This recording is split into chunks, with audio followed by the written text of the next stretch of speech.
gloves. Test natin SIG M17, sorry, M17.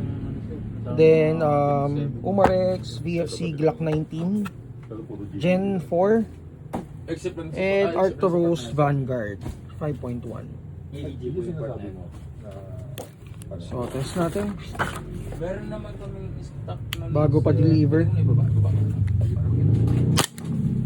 347, 334.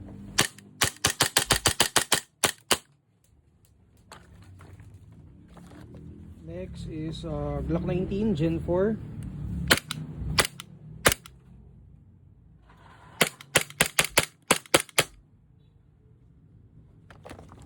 Then M17.